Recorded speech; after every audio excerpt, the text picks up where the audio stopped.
Hey guys, how's it going? It's Billy here. I am back from Florida. Seemed like, I guess it was really only 3 weeks. Well, it was a month total, but it was a week, and then I was home for 2 weeks, and then back for 3 weeks. So a month in Florida, which I did check in with you guys after that first week. Found a few things, but then just finished up my stint for spring training. The team's still down there for I don't know, another 5 days or so, and then heading back, and then going to Milwaukee for opening day. So it went great. It was a whirlwind 3 weeks, just a lot of work.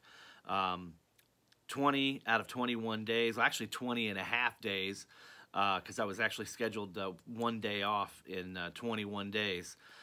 Which ended up only being a half day, and that was the day that I was able to meet up with Brad over at H2Vinyl, which was great.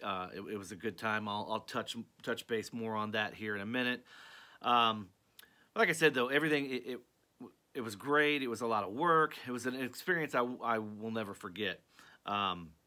With that being said, I drove down. It was a long, tedious process driving down there. I got stuck and rerouted in Nashville, well, actually just south of Nashville, on the Sunday that I drove down due to a mudslide. I guess it had so much rain in the area that a mudslide actually took out a portion of Interstate 24, and it took me an hour and 10 minutes to get rerouted through Nashville, and then another hour just to get through town. It was insane. And then flew through Atlanta. It was a breeze flying through Atlanta, which normally that's a pain. But 10, 15 minutes south of Atlanta, parking lot. And I'm like, what is going on? This is Saturday evening at 5 o'clock or something like that, 5:30, or not Saturday, Sunday evening at 5 or 5:30. Turns out it was NASCAR race day. So I guess they had just let the NASCAR race out, and it was crazy. So anyway, with that being said, I made it all the way to Valdosta and stopped, got a hotel room, got some much needed rest after being on the road for like 16 and a half hours or something like that, and then got up early the next morning and drove the rest of the way into Jupiter. Tried getting a hold, I actually did get a hold of Tim, DJ High Noon, on that Monday morning, just to see if maybe he was still off for the move, and because that Monday I was coming in, it wasn't a scheduled work day. I was just coming in early. I actually started on Tuesday, but I had a few things I needed to get done, and I wanted to hook up with him as I was going through Orlando, because I actually didn't get into Jupiter until later that afternoon. After getting settled at the hotel and all that stuff, then I ended up having to go meet my boss over at the stadium and the facility, get all that stuff taken care of. So once I got that done, I was just wiped out. I ended up going back to the hotel. But Tim and Mark, I promise next time I'm down that area, we will make it happen. I totally thought being there 3 weeks would be plenty of time to meet up with everybody, but the work schedule just would not allow it. So I do promise we'll try and schedule a little time on the front end or the back end, one or the other. I just know now that work nights aren't really going to make it work. So with that being said, I came in that day early, that Monday, and there was only one of the 3 record stores open that I wanted to visit, and that was Logopolis. And Logopolis, I believe, is in Juno Beach. I'm not 100% sure, but I think it's in Juno Beach. It's fairly close to Jupiter. This was one of the stores that I was not able to visit last time I was there because it was closed, which I'm so glad it was open. I believe the owner's name is Tom. Very, very nice guy. Very, very nice store. Well curated. Small store, but nice quality items. Everything in there is ultrasonically cleaned. That he has in his bins and price. So that is a really cool added bonus. Yeah, you might pay a little bit extra for it, But the stuff is really, really clean, really top-notch stuff. And I found some good stuff in there. So let's jump right in. I know you guys are not here for the small talk. You're here to see what I got. So the first thing I picked up the first day at Logopolis was the self-titled Allman Brothers Band album on Atco. A very, very nice, clean copy. I've been looking for a nice clean copy of this for a long time. I've had a beater copy in my collection for a while, but this was one that I was so stoked to find. What a great, iconic, legendary, epic album. Anything you can, any of the verbs you can look for there are adjectives. Never was real good at English. But there's your Allman Brothers Band, self-titled there. Sticking with the Allman Brothers Band, their follow-up there, Idlewild South. This is another one you don't see that often. Very nice, clean copy of this as well. Sorry for the glare. Just trying to get everything just right here for you. So there's Allman Brothers Band, Idlewild South. So I was really stoked to pick up those two albums. He even went as far as putting them on the turntable and playing one of them for me, because I believe it was side 3 of the first one had a mark on it that I was a little bit concerned about. He said, "Trust me, I've already ultrasonically cleaned this, play tested it, but I'll be more than happy to play it," and he did. Definitely did not affect play. So I was happy, very happy that because some guys act like it's a pain to do that for you. Here we are spending decent money, reasonable money with them, and if they've got a player, the least they can do is play test them, and act like it's not going to be that big of a pain. Anyway, moving right along, Judas Priest Turbo. This is one that has kind of just been. I haven't really avoided it. I just haven't seen it. You don't see it too much. And when you do, it's beat to hell. I've had one copy in my collection for quite some time, and it's a pretty beat up copy, but very, very nice to add a good, clean, original press of this Judas Priest classic here from 1986. So you have it, Judas Priest Turbo. I was able to kind of catch up real late at night when I couldn't sleep. I was able to catch up on a few videos, and I seen that I think Ron Haggerty just picked up a nice copy of that as well. Trying to complete and or upgrade my Little Feat collection. I was able to pick up some nice copies in Florida. You don't see a lot of Little Feat around here in this area, in the St. Louis area, and when you do, they're usually beater copies. This is down on the farm. All these were very, very reasonably priced, especially for the condition they're in. They're all VG plus or excellent or near mint. They're just great copies. Most of them are still in the shrink. Here is Feats Don't Fail Me Now. Another great album. Little Feat's one of those bands that I just started getting into really kind of over the last 3 or 4 years.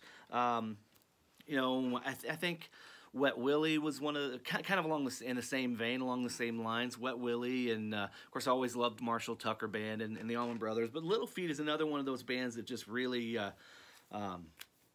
has always kind of been off my radar, or kind of low on the radar. But I'm so glad I started getting into their stuff, and this is the last record album here.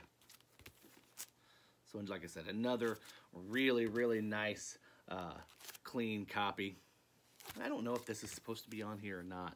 It almost looks like it's printed on there, but it could be somebody wrote that in Sharpie. I'm not sure. Either way, I'm not that concerned. The record is flawless, and it's still a beautiful, beautiful copy of a great, great album. So that was what I picked up my first day in town. And then I spoke with, then I got right back into it, jumped right into work. And like I said, I was working 12, 14-hour days every day. And then my scheduled day off, I was supposed to meet up with Brad over at H2Vinyl, and he was going to come down. And I let him know, there was just no way that my schedule was going to allow me to run back up to Orlando, because there was the possibility that even though it was my scheduled day off, that I would still probably have to go in and do some things, whether it was going to be just in the morning or whatever. But it ended up being a half day, which I'm so glad Brad was flexible and able to and willing to come down to Jupiter and meet me, which I think he had a great time. He was able to see some things that he hadn't seen. I don't believe he had seen that part of Florida before. I know he said he'd never been to Jupiter. We ended up going, to Jupiter and Juno Beach and West Palm, and maybe even Lake Worth. Not 100% sure, but we hit three or four different places. We definitely made great use of our time.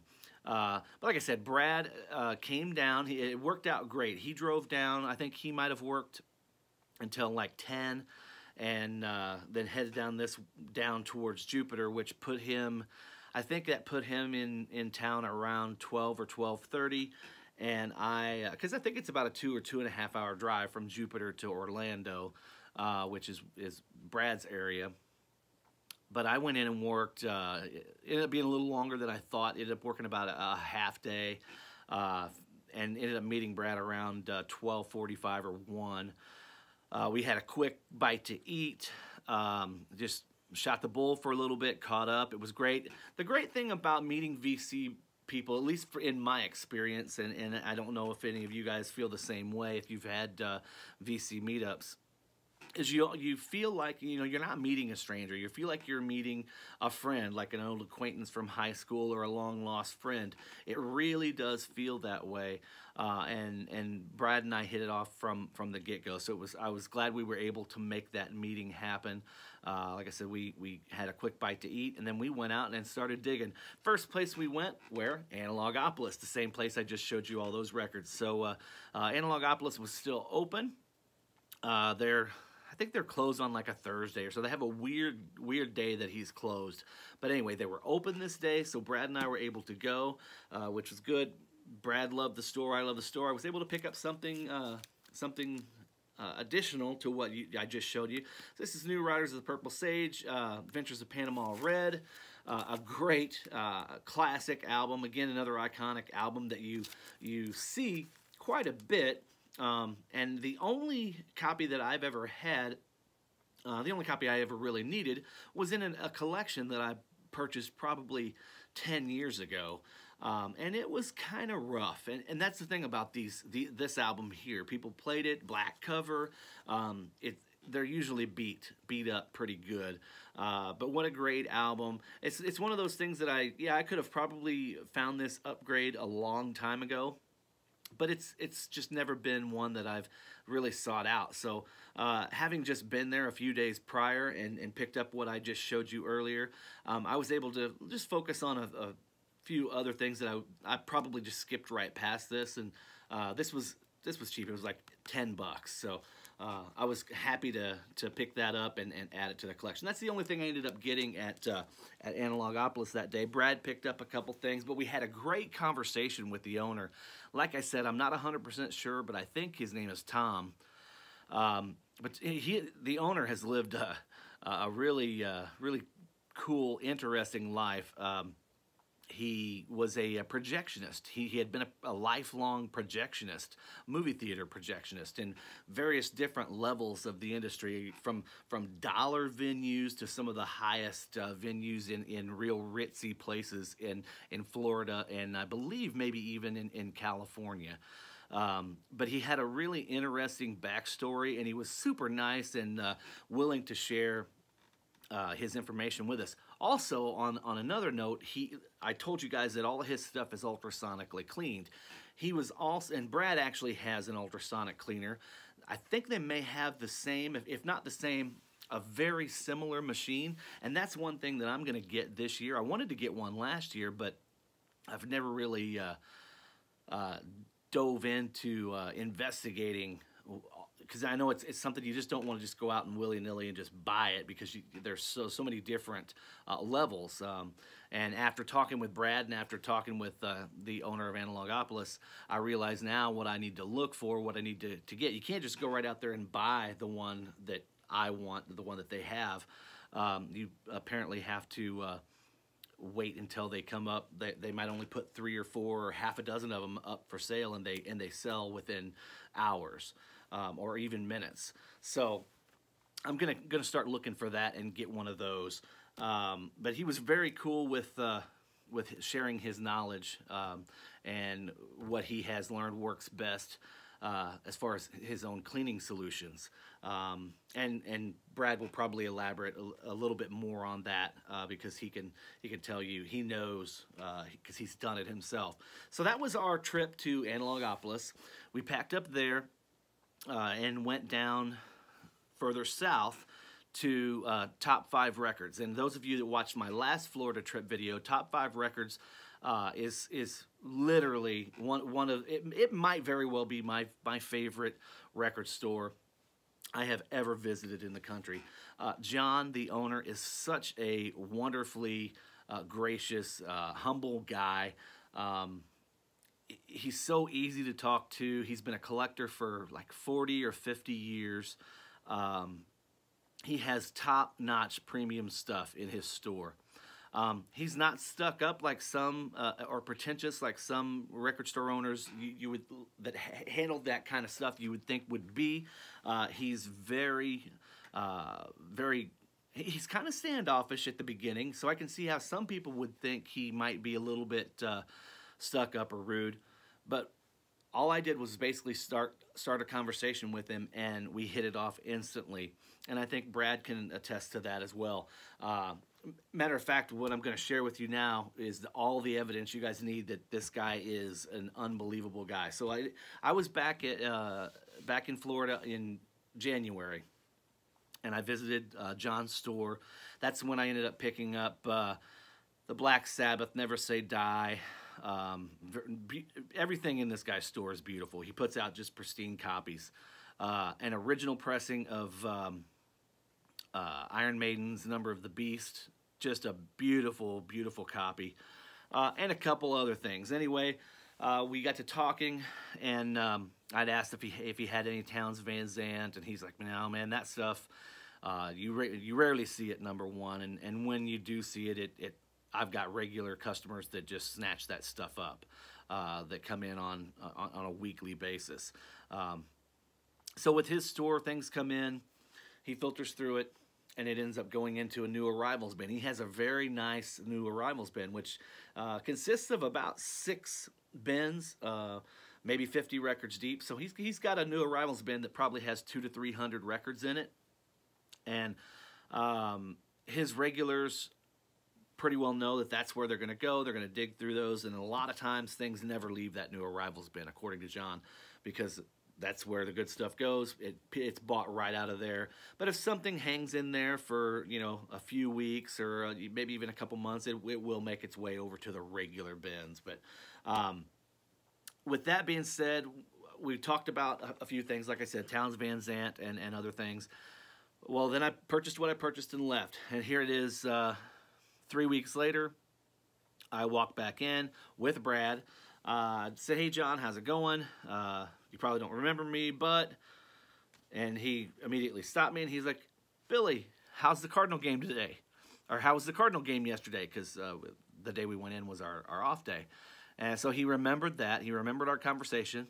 I introduced him to Brad. He goes, "You know what? I've got something for you, by the way."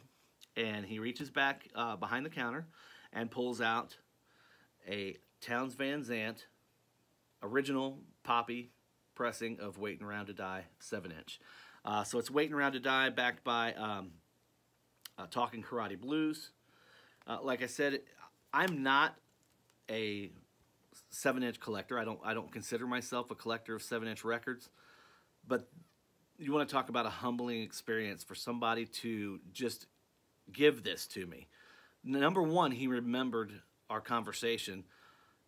He between now and then, or then and now, had picked this up and set it aside for me, and not only offered it to me to sell, he gave it to me. That is that's a top-notch human being right there. I mean, I was humbled. I was blown away. I don't know what these things sell for, but I can tell you I've never seen them. You don't see these out all the time, and this is just as clean as the day. it was made. I mean, here, just a gorgeous copy of that. So I was kind of humbled there and taken aback by that. So we talked for a little bit. I introduced him to Brad, and then started digging around. And we're already at 20 minutes, so I need to get looking. So, like I said, this guy's got some great stuff, and this one was no exception. This is a pristine copy, an upgrade copy of Creatures of the Night, original 1982 pressing. Just a gorgeous, gorgeous copy with everything included on the inside. Couldn't let that one sit there. Went ahead and picked that one up for the collection. Of course, I have a nice copy of that, but not that nice. So maybe eventually I will trade or sell, get rid of my other copy. Here's one, not the world's biggest Bob Dylan fan. However, this is one that everybody speaks so highly of. I do have, I'm a fan of, say, Highway 61 or Nashville Skyline, things like that. But this is one that people speak so highly of. I just wanted to give it a chance. He put it on the turntable. It sounded so good. I had no idea that it had All Along the Watchtower on it.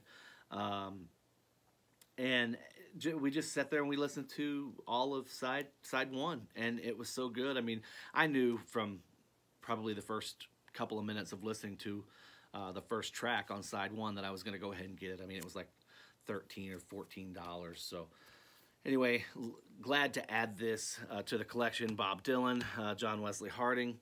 This was another one that I had seen. This is a sealed copy of Bruce Springsteen's Greatest Hits. I missed out on this last record store day. Wasn't able to get one. It sold out everywhere. I'm not sure if this is the exact same record store day issue. This is the We Are Vinyl. It does not have a record store day label on it, but I know this was a record store day release. So glad to finally have this, and it was available at a really, really reasonable price. So I picked that one up as well. Then I made my way back to the country section, and right off the bat, I see one that I have never seen.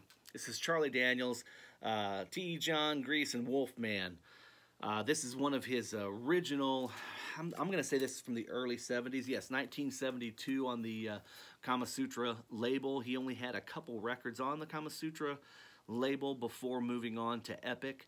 And this is one, just a gorgeous, gorgeous copy. I have not been able to listen to this yet because I just got back yesterday, late last night actually, and wanted to get this update made.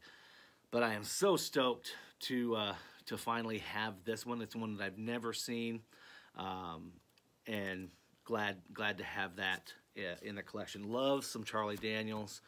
Moving right along.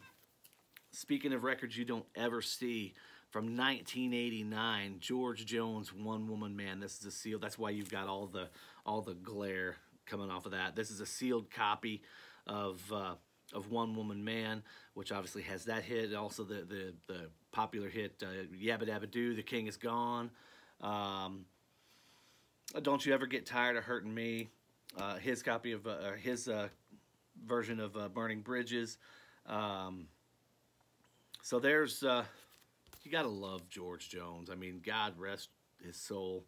What a legend in country music. And this is one that I've never seen, and so glad to add that to the collection. $10. $10 for a sealed copy of that from 1989.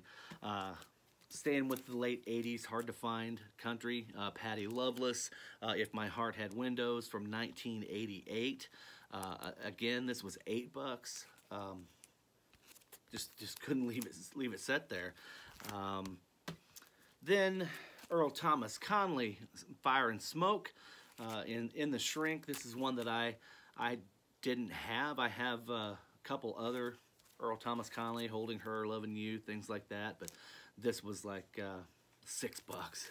I was like, yeah, that's gonna come home with me. So that's what I picked up at John's place at Top 5 Records. And then lastly, we ended up going to Rust and Wax, which I spoke about in my last video as well. And Rust and Wax, we walked in and I was like, wait a second, where's the record store? So it's in a big kind of a warehouse facility, and they have little booths, and the record store had a booth there. It's an unmanned booth. You just walk through, pick it up, and go pay for your stuff. Well, I thought they had moved because they weren't in the booth that they were in just a month ago or 3 weeks ago. But I'm like, wait, did the record store move? And she's like, no, they expanded. We gave them a much bigger space in the back. So it was awesome. I mean, they like quadrupled their space. They had a ton of great stuff. But as you see, I had already dropped quite a bit of money and picked up quite a few things. I could have bought a whole lot more, but I ended up leaving with one thing. Actually, two things. One thing is for Brandon, Mr. Hall of Fame, which is a surprise for Brandon. So surprise, Brandon. I'm not showing what is your surprise, but speaking of Brandon, Mr. Hall of Fame, this is something that was highly, highly recommended. He has talked to no end about this band, The War on Drugs. And I saw this and I thought, you know what, I'm going to pick this up. I had listened to a couple things just based on Brandon's recommendation and really, really dug it. So I can't wait to dig into this, crack this thing open and get it on the table and listen to it. So that was the only thing that I picked up for myself at Rust and Wax. The other thing I did pick up will be a gift for Brandon. But that was our day. That was my Florida trip. Also on the way back from Florida, I stopped in Marietta and saw our buddy Steve, Harmless Rebel, which that'll be in part 2 of this video because we're already at 25 minutes. So that is my Florida trip, guys. It was, like I said, it was a whirlwind down there shooting spring training. It was great. Met so many new friends. Worked my butt off. Got the Florida tan to show for it. Look at that farmer tan, man. That is unbelievable. I'm going to have to fix that. Anyway, guys, thank you for tuning in. I've missed you. I hope everything is going well with everybody. And spring is sprung. Today's the first day of spring, so I believe today or tomorrow. Either way, spring is here. Winter is in the rearview mirror. Thank you, guys. I hope you have a great, great rest of the week. I will talk to you later. Take care. Peace.